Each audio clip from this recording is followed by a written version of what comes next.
결과지상주의라고 하는 말이 있습니다. 그 과정이 어떠했든지 간에 결과만 좋다면 상관없다는 그러한 생각을 가리키는 말입니다. 예전에 그런 일들이 우리나라에서 참 많았고 그래서 많은 폐해를 닿았습니다. 예전에 동국대학교 교수였던 그 어떤 분이 있었는데 그분이 이제 미국 명문 예일대학교에서 박사학위를 취득을 했다고 그렇게 학벌을 속여서 그 동국대학교에 임용이 됐습니다. 그리고 이제 자기 그 인맥들을 잘 활용하고 관리를 해서 이제 유명 인사가 됐어요. 그런데 이분이 국제 행사를 담당하면서 이제 그 실력이 드러났습니다. 미숙한 그러한 실력들이 막 드러나기 시작을 했고 결국에는 이제 그 학력 위조 사실이 드러나면서 그 동국대학교 또 그리고 또 우리나라가 국제적으로 망신을 당한 일이 있었습니다. 과정은 중요하지 않고 오직 결과만 바라보면서 결과만 보고 움직이면 된다는 그러한 생각을 가졌기 때문에 이런 폐해가 일어났던 것이죠.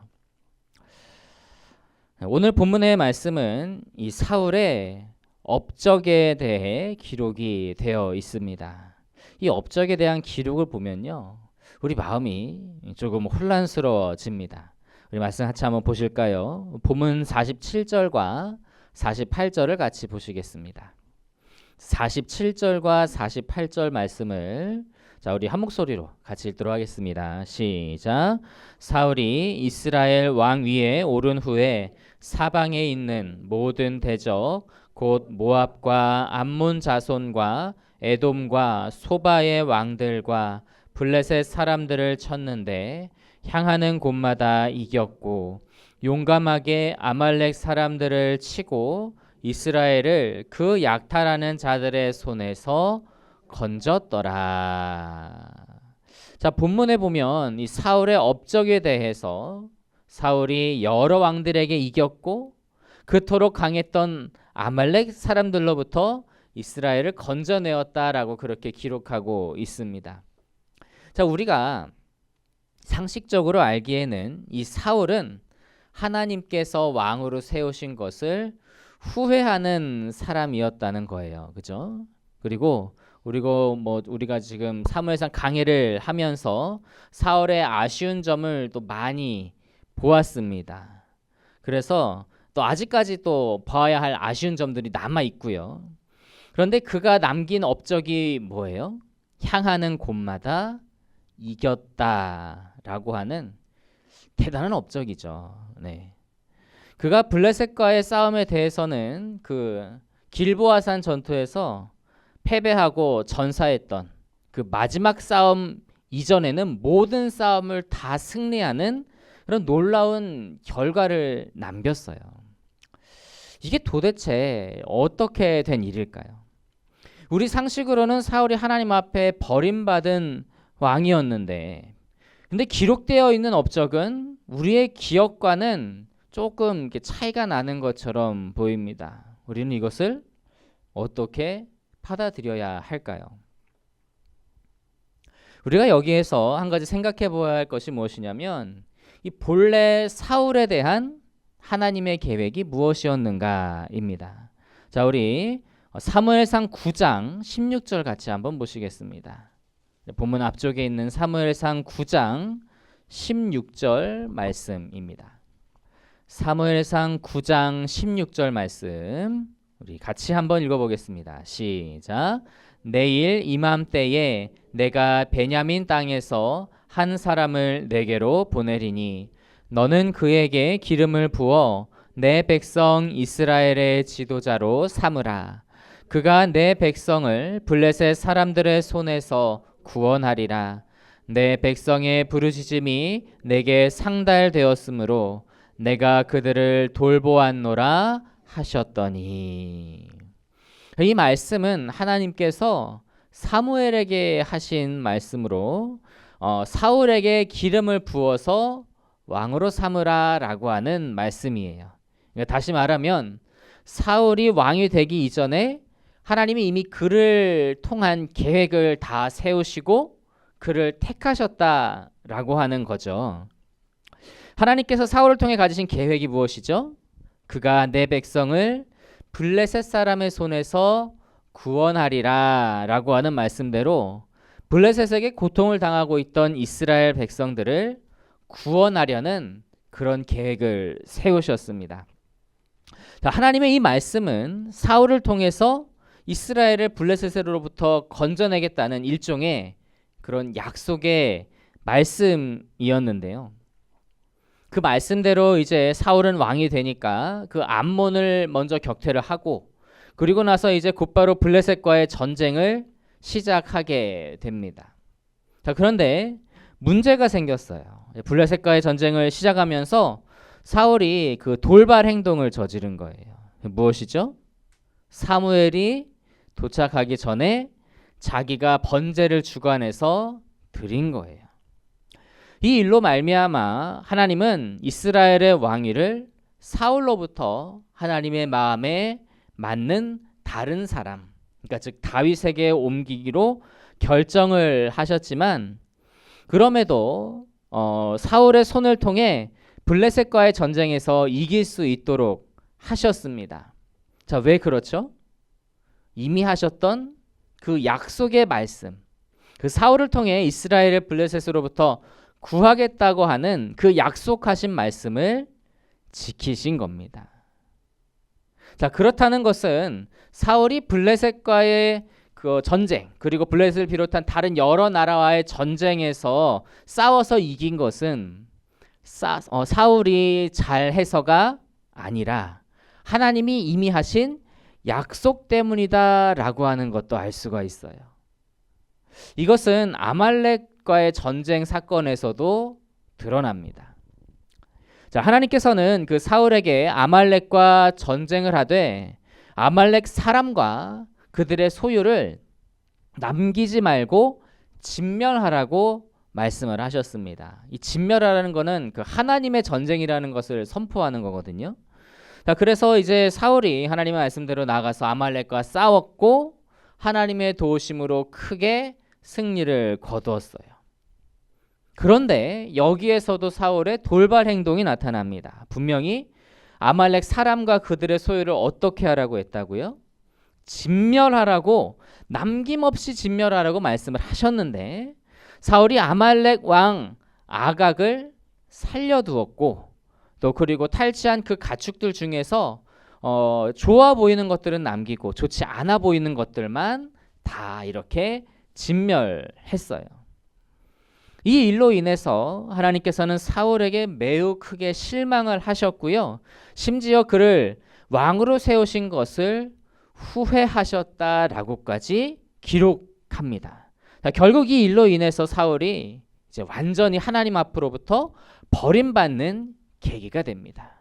자, 우리 사무엘상 15장 23절 같이 한번 찾아보실까요? 사무엘상 15장 23절 말씀입니다. 우리 같이 읽어보시겠습니다. 시작. 이는 거역하는 것은 점치는 죄와 같고 완고한 것은 사신 우상에게 절하는 죄와 같음이라. 왕이 여호와의 말씀을 버렸으므로 여호와께서도 왕을 버려 왕이 되지 못하게 하셨나이다 하니. 자, 하나님께서는 사무엘을 통해서 하나님께서 왕을 버리셨다라고 하는 말을요, 방금 읽은 23절과 그리고 또 26절에서도 두 번이나 말씀을 하게 하셨어요. 이것은 하나님께서 사울을 버리기로 단단히 마음에 결심하셨다는 것을 알려주는 겁니다. 자, 그렇다면 이 아말렉과의 전쟁을 통해 하나님께 버림받은 사울이 그 이후로의 전쟁에서 어떻게 됐죠? 당장 전쟁에서 패배했습니까? 아닙니다. 그럼에도 당장은 블레셋과의 전쟁에서 패배하지 않았어요. 그 이유가 무엇이죠? 앞서 말씀드린 대로 이미 약속하신 말씀, 그러니까 사울을 통해서 이스라엘을 블레셋 사람들의 손에서 구원하겠다라고 하는 그 약속의 말씀이 아직 남아 있었기 때문에 그래요. 그래서 하나님은 사울을 통해 그 이스라엘과 블레셋과 또 이스라엘을 그 블레셋과 이방 여러 나라들로부터 건지시는 일을 멈추지 않으신 겁니다. 여기서 우리가 알 수 있는 것은요, 하나님께서는 버리신 자라 할지라도 때로는 하나님의 뜻과 계획을 위해 세상에서 큰 성공을 거두게 하시기도 한다라고 하는 거예요. 그러니까 겉으로 보기에는 사울이 지금 막 성공하고 승승장구하고 있는 것처럼 보이고 하나님께 큰 쓰임을 받고 있는 것처럼 보이지만, 근데 실상은 어떻습니까? 전혀 그렇지가 않죠. 자, 보면 사울은 이스라엘 백성을 지금 구하고 있습니다. 그런데 누구는 구하지 못해요? 자기 자신은 구하고 있지 못합니다. 하나님께 귀하게 쓰임받고 그것을 통해 하나님 나라의 상급이 쌓이고 하나님과 더더욱 긴밀한 가까운 관계가 되어야 하는데, 오히려 하나님과는 점점 더 아무런 상관이 없는 그런 존재가 되어 가고 있는 그런 비참한 상황이다라고 하는 거예요. 그래서 이런 내막을 좀 우리가 생각을 하고 본다면 오늘 본문의 마지막 절인 52절의 말씀이 좀 슬프게 느껴져요. 자, 우리 52절 말씀 같이 한번 읽어보실까요? 52절 말씀 같이 읽겠습니다. 시작. 사울이 사는 날 동안에 블레셋 사람과 큰 싸움이 있었으므로 사울이 힘센 사람이나 용감한 사람을 보면 그들을 불러 모았더라. 자, 52절 말씀은 사울이 블레셋과의 싸움에 얼마나 공을 들이고 있는지를 보여줍니다. 그는 블레셋과의 싸움에서 이기기 위해서요, 힘세고 용감한 사람이 있다라고 하는 것을 소식을 듣거나 자기가 보거나 하면 즉시 그 사람을 섭외를 해서 블레셋과의 싸움을 준비를 했습니다. 참 열심히 준비했죠. 세상적으로는 참 성실한 거예요. 그런데 그런 사람들을 여기저기서 막 불러 모아도 때로는 블레셋과의 전쟁이 잘 풀리지 않아서 고전할 때도 많이 있었습니다. 예를 들어서 골리앗이 전장에 나왔을 때, 여러분 이스라엘의 그 모든 이스라엘 전국에서 모은 그 용사들로도 이 골리앗 한 명을 어떻게 하지 못해서 벌벌 떨고 두려워 숨는 그러한 일들이 있었지 않습니까? 근데 그 상황을 누가 해결했죠? 기름 부음을 받아서 하나님의 영으로 충만해진 다윗이 어디로부턴가 쑥 등장해가지고 그 일을 해결을 한다는 거예요. 그때부터 사실 블레셋과의 싸움에서의 승리는 다윗의 몫이었습니다. 결국 이러한 것은 사울이 아무리 이스라엘을 구하기 위해 힘을 쓰고 있고 그것이 어느 정도 성과를 거두고 있다 할지라도 실상을 들여다보면 하나님께서는 택하신 다른 사람을 통해서 일을 하고 계시고, 사울 본인은 하나님의 일하심과는 전혀 상관이 없는 하나님께 외면당한 모습을 볼 수 있는 것이죠. 그리고 결국 버림받은 사울은 그토록 열심히 대비했던 블레셋과의 전쟁에서 자신도 죽고 아들들도 몰살당하는 비참한 결말을 맞이하게 되었습니다. 여러분, 이 세상은, 우리가 몸담고 살아가는 이 세상은요, 아직도 결과 중심적인 사회인 면이 많이 있어요. 자, 그런데 세상은 그렇다 쳐도 신앙인들은 좀 달라야 하지 않겠습니까? 그런데 문제는 그리스도인들 중에서도 세상과 동일하게 생각하는 사람들이 있다는 거예요. 그 사람의 영적인 상태가 어떠하든지 세상적으로 성공하고 돈을 많이 벌고 명예를 얻어서 유명한 사람이고 뭐 좋은 직장에 다니고 그리고 좋은 곳에 살며 좋은 사람 만나 가정을 이루면 그게 정말 성공한 인생이고 하나님께서 복 주신 인생이라고 그렇게 생각합니다. 하지만 세상적인 기준에서 성공한 사람들은 믿지 않는 사람들이 더 많고, 크게 성공한 사람들 대부분이 하나님 믿지 않는다는 것 여러분 잘 아시지 않습니까? 근데 그런 사람들도 하나님께 복을 받아서 하나님이 모든 것을 형통하게 하시는 복을 그들이 누려서 성공한 겁니까? 우리가 조금만 생각해 보아도 그거는 진정으로 성공했다라고 말하기 어렵다는 것을 아실 수 있을 거예요. 여러분, 우리는 세상적인 성공이 진짜 성공이 아니라고 하는 것을 기억해야 합니다. 중요한 것은 하나님께서 함께 하시는 겁니다. 하나님과 그 삶을 동행하는 겁니다. 하나님께서 기뻐하시는 일에 복되게 쓰임 받는 것이 세상적인 성공보다 중요하다는 거예요. 우리의 삶은 이 세상에서 끝나는 것이 아니기 때문에 그렇습니다. 여러분, 성공이 성공은 아닙니다. 세상적인 성공이 진짜 성공은 아니다라고 하는 거예요. 우리가 주님께 기쁘게 쓰임받고 복되게 쓰임받으며 주님과 동행하는 것이야말로 진정 성공한 삶이다라고 하는 것을 믿으시기 바랍니다. 그것을 믿고 우리가 더 이상 세상적인 그러한 성공에 연연하지 않을 수 있어야 하겠습니다. 물론 그것도 중요한 일입니다. 믿는 사람으로서 우리가 성실하게 살고 세상적으로도 본을 보일 수 있는 좋은 모습이 되어야 하는 것은 맞습니다.